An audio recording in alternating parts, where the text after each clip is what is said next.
I'm going to show you how to make beef bulgogi bowls. It's a Korean-inspired dish made with ground beef in my case, served on rice with a few little toppings and condiments that make it super fun, colourful, nutritious. It's easy to make and it's great for meal prep. You can have it for lunch or dinner. Let's go. First, we're going to make the sauce that's going to flavour the ground beef. And we're using two very interesting ingredients. One is pear, which in traditional recipes you would use round Asian pear. And the other one is Korean chili paste known as gochujang. Now, if you can't access the authentic Korean chili paste, which you should be able to get from most Asian grocers, you could also mix some sriracha sauce and some tomato paste to get a similar flavour.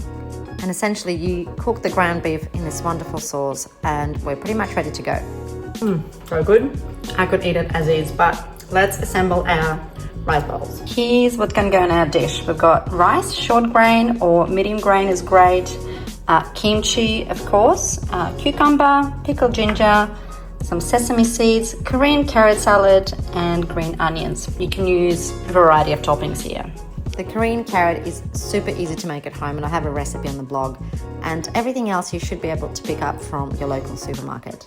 This is a wonderful, well-balanced meal that I'm sure you will enjoy. Testing it all. I could have this every night.